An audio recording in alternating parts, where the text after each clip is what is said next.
तबकाती तकसीम है अशराफिया की और अवाम की। अशराफिया ने अपने लिए बिगन हाउस और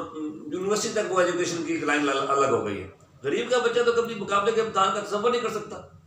ना उसने वो पढ़ा है, ना उसको वो मीडियम है, वो इंग्लिश मीडियम में सारे एग्जाम सारे इंग्लिश में लेने हैं उन्होंने, पढ़ाना इंग्लिश में उन्होंने। जो बच्चा टाट से, वो हमारे दौर के वो मेरे ख्याल में आखिरी लॉट थी जो टाट स्कूलों से पढ़ के, तो अब ये ऊपर तक असम्बली में 2-4 बंदे जो अब गिन सकते हैं कि ये वहाँ से पढ़े हुए हैं। अब नहीं होगा। अब जो मौजूदा सिस्टम जो है इसमें तो गरीब आदमी का या तीसरे तबके का जो माशी तौर पे है वो तो बंदा आगे जा नहीं सकता। तो ये तलबा तलीमों को भरपूर इसमें हिस्सा लेना चाहिए कि जब मुकाबले के इम्तहान उर्दू में होंगे फिर आम बंदा भी आगे जा सकेगा। आज यौम कौमी ज़ुबान है, मनाया जा रहा है पूरे मुल्क में, तो इस मौके पर आप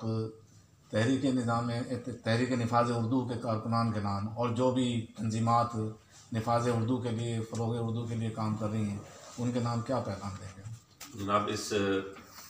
मुश्किल तरीन हालात में जब आपकी बात नहीं सुनी जा रही, इसके बावजूद तहरीक निफाज उर्दू के कारकुनान और कायदीन इस काम में मसरूफ़ हैं और दीगर तंजीमें भी इस काम में मसरूफ़ हैं। मैं जिन तंजीमों से मैं वाबस्ता रहा हूँ, अंजुमन तलबा इस्लाम से, मुस्तफ़ाई तहरीक से, इस्माइली जो तहरीक है, मैं सबसे कहूँगा, और मजहबी जो इदारे हैं और जो हमारे खुतबा हैं, जो आइम्मा मसाजिद हैं, जो खानका नशीन हैं, जिनका असर रसूख है माशरे पर, और फिर जो हमारे वकला हैं ख़ास तौर पर, इन सब से कहूँगा कि आप अपना रोल अदा करें और आज के दिन अहद करें कि हम कौमी ज़ुबान को सरकारी ज़ुबान सतह पर जारी करवाए बगैर हम आराम से नहीं बैठेंगे, और हम अपनी भरपूर जदोजहद करेंगे कि हमारी कौमी ज़ुबान जो है वो सरकारी ज़ुबान हो, और उसके तहत हमारा मीडिया में इंस्ट्रक्शन जो है, ज़रिया तालीम जो है वो हमारा इसमें हो, और ताकि जो बच्चे हैं वो अपनी सलाहियतों का कमा को इजहार कर सकें, और जो मंजिल वो जितनी वो कामयाबी पा सकते हैं उसके रास्ते में जो बैरियर है, जो रुकावट है ये इसकी ज़ुबान की, वो ना रहे। और हमारी उर्दू ज़ुबान जो है वो सारे,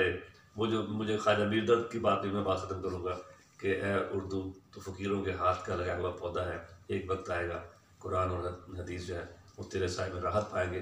बहुत सारा लिटरेचर उर्दू में लिखा गया है, तफसीर का, हदीस का, फ़िक़्ह का, सबब का। तो क्यों हम अपनी नौजवान नस्ल को इससे महरूम कर रहे हैं? नौजवान नस्ल महरूम रहेगी सारे सरमाए से, हमारे अपने तारीख़ी विरसे से, अगर हम उर्दू को इस तरह सरफ़ नज़र करते रहेंगे और पहलू तय करते रहेंगे। इससे बहुत शुक्रिया डॉक्टर साहब।